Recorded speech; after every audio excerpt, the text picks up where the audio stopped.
Today I want to talk about a possible DLC for map location, and the reason I want to talk about this is one, because the location of DLC 4 is pretty big, right? But second is because I've been hearing another possible location of DLC 4 that just doesn't seem to make sense with what they are trying to say in their, theories, because they are using an intel that we are also going to use in this video, but we are going to find ourselves in very, very different places in the world, like a lot of hundreds of miles away from each other, and I'm just kind of confused on exactly how people got to the locations they did. But hopefully in this video we could see the real location that these intels are suggesting that a possible DLC for map location could possibly be.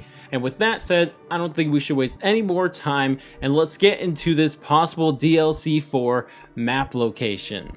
So as I mentioned, we are getting this information from Intel. I know we always get information from Intel in Cold War, that's just kind of how it is. But more specifically, we are getting this intel from an Omega document that is written by Peck to Kravchenko. And in this, it is Peck telling Kravchenko about a location they could do Operastia Izbabatel. And all you need to know about Operastia Izbabatel is that it needs a lot of manpower and just a lot of everything in order to do.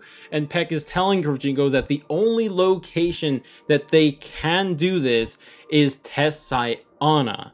And this is the possible location. But the question is that where the heck is Test Site Anna?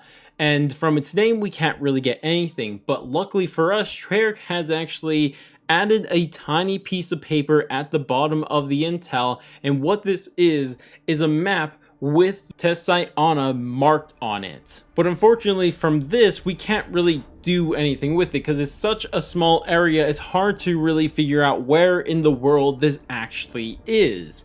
But then luckily for us, once again, this is actually not the only location where we can find this map, and in fact it's a torn off piece of the larger map. And the larger map is actually on Firebase Z, and from here we can see a much larger area of this map, and this could give us a really good idea of where in the world this actually is. And what really gives away where this is the top left of this map. And this is where we see like all of these roads just going off in all these different directions, every possible way, kind of looking like some sort of spider or something like that.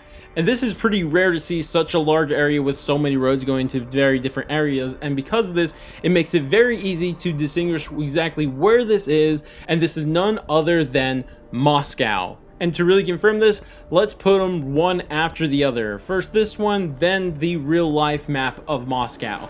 As you guys see, the roads are matching quite well. Now, keep in mind that there are some differences here. One, because they're distorted differently and stuff like that. But more importantly, I do think that the map they are using inside of Cold War is a map from the 80s. So some roads aren't there, some roads are there that aren't on the new one and stuff like that. So that's probably why they vary slightly in different areas. But for the most part, this looks very similar. And you can see that they match very, very well. So this gives us a very good idea of where this map is taking place.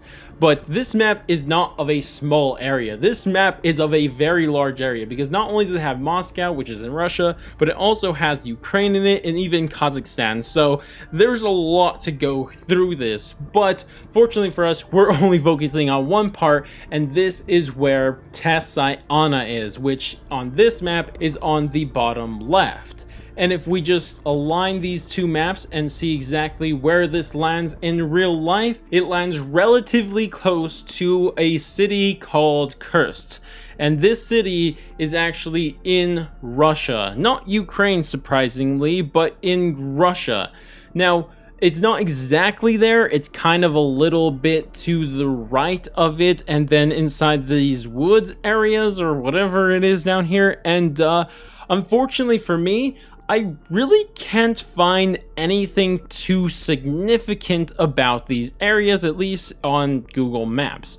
And maybe there's something you guys can find here that they may be using in order to make a DLC for, something very significant that I'm missing here, but it at least makes it very difficult to me when most of the things that I look for here are in Russian. So maybe we can have some sort of Russian boys show up and tell us something significant that has happened here, but at least currently I can't find anything. But at least we have a proper location somewhere near Kursk, Russia.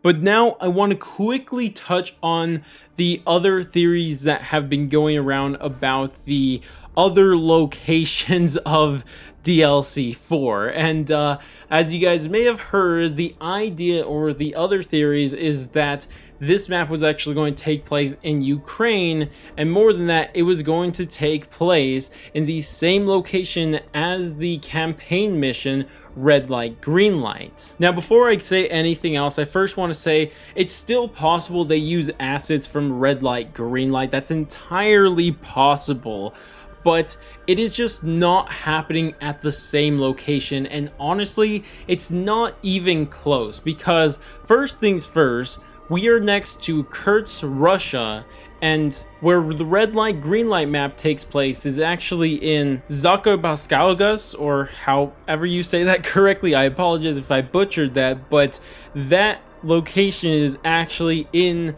Ukraine.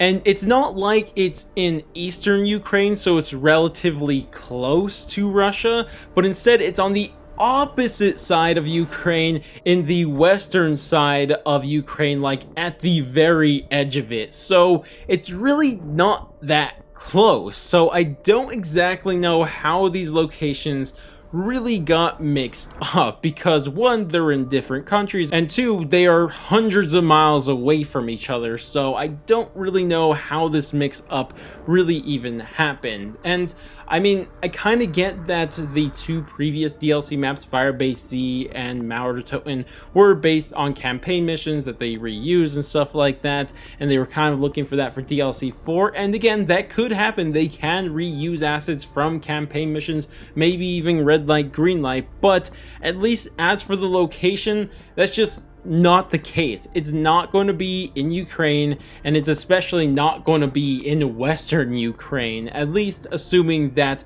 DLC 4 is going to be taking place at Test Site Anna. Omega could just do whatever they're going to do at Test Site Anna, and also the map takes place somewhere else in the world, but we still don't have evidence it will be taking place in western Ukraine. But that's about it for this video. I'd love to hear your thoughts and opinions on everything we've gone over here, mainly on what the heck is going to be going on next to Kursk, Russia. Like, what is going to be happening there? I'd love to hear what you guys have any theories about. If you guys, could actually read Russian and could tell me what happens there. Maybe there's something significant that I could play off of, that we actually figure out why that location is significant in one way or another. I'd love to hear that down in the comments. But regardless, that's going to wrap it up for me. If you guys did enjoy the video, definitely do all the normal YouTube stuff, like, subscribe, bell, share, and all that great stuff. But I'm going to go. I'll catch you guys next stream, video, or whatever the heck it may be, and laters, guys.